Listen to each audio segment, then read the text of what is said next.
लेकिन आजकल बड़ी अजीब स्थिति है। पहले लोग प्रातः काल ही उठ जाते थे, स्नान ध्यान कर लेते थे। पहले के लोग अगर थोड़ा विलंब से सो करके उठे तो घर वाले पूछते थे, भाई क्या बात है, आज बहुत लेट सो करके उठे, तबीयत तो तुम्हारी ठीक है? लेकिन आज ठीक उल्टा हो गया है। अगर बच्चे सुबह के 5 बजे उठ जाए तो माता पिता पूछते, भाई क्या बात है, आज बहुत सुबह सुबह उठ गए, तुम्हारी तबीयत तो ठीक है? कैसी विडंबना है ये, उल्टा हो गया है सब। लेकिन अगर अपने लक्ष्य को पाना है, अगर जीवन में सक्सेस होना है, जीवन में सफल होना है, तो प्रातः काल उठना प्रारंभ कर दीजिए। इसे कहते हैं ब्रह्म बेला। उसका नाम ब्रह्म बेला क्यों है? अगर आप ब्रह्म को पाना चाहते हो, भगवान को पाना चाहते हो, तो ब्रह्म बेला में उठना प्रारंभ कर दो, ब्रह्म बेला में स्नान करना प्रारंभ कर दो। कहते हैं स्नान 5 प्रकार के होते हैं। कितने प्रकार के? 5 प्रकार के स्नान किए जाते हैं। मनुस्मृति में, विष्णु पुराण में, गरुड़ पुराण में ये लेख है। 5 प्रकार के स्नान बताए गए। कौन कौन? पहला जो स्नान होता है उसे कहते हैं ब्रह्म स्नान। पहला ब्रह्म स्नान। और जो दूसरा स्नान है उसे कहते हैं देव स्नान।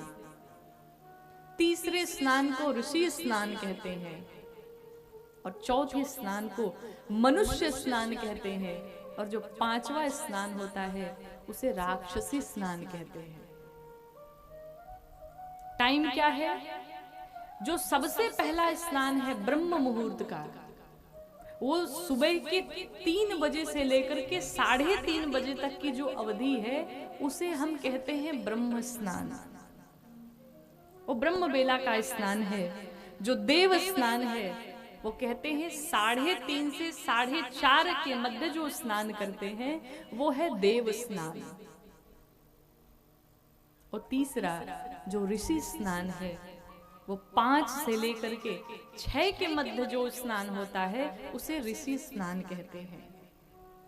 और जो चौथा स्नान है मनुष्य स्नान, 6 से लेकर के सुबह 8 के मध्य में जो स्नान होता है उसे मनुष्य स्नान कहते हैं। और जो ये 5वां स्नान है राक्षसी स्नान, जो सुबह 8 बजे के बाद स्नान करता है उसे राक्षसी स्नान कहते हैं। तो जो अपने जीवन में दरिद्रता को लाना चाहता है, धन को दूर भगाना चाहता है, वो 8 के बाद स्नान करना प्रारंभ कर दे। जीवन में दरिद्रता वैसे ही आ जाएगी, आपके जीवन से धन वैसे ही चला जाएगा। अगर ब्रह्म स्नान न कर पाए, देव स्नान न कर पाए, ऋषि स्नान न कर पाए, तो महाराज कम से कम मनुष्य स्नान तो अवश्य करिए। 8 के पहले तो स्नान हो ही जाना चाहिए, कम से कम मनुष्य ही बन जाइए।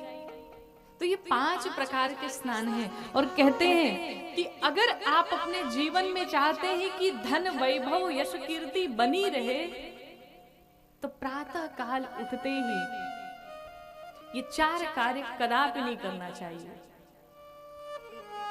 प्रातः काल उठते ही 4 कार्य कदापि न करें, भूल से भी न करें। अगर चाहते हैं कि जीवन में धन बना रहे, और अगर दरिद्रता को लाना चाहते हैं, जीवन से लक्ष्मी को दूर भगाना चाहते हैं, तो ये 4 कार्य प्रतिदिन करना प्रारंभ कर दीजिए। पहला जो कार्य है, दर्पण में मुख देखना।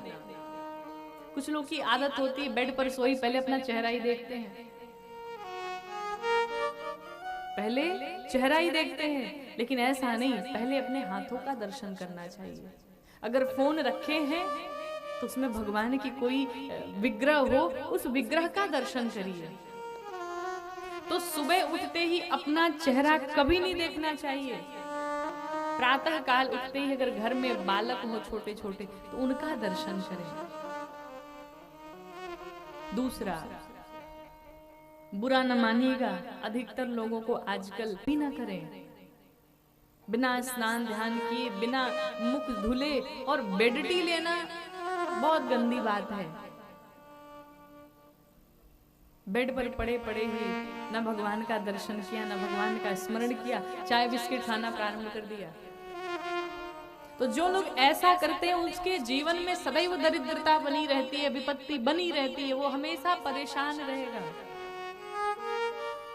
अगर इतनी ही आदत है तो कम से कम अपने स्थान से उठे, प्रतिदिन की जो नित्य क्रिया है उसे करके, मुख धुल के, कम से कम इतना कार्य करके तभी चाय पिए। अगर स्नान नहीं कर सकते तो इतना कार्य तो अवश्य कर लें।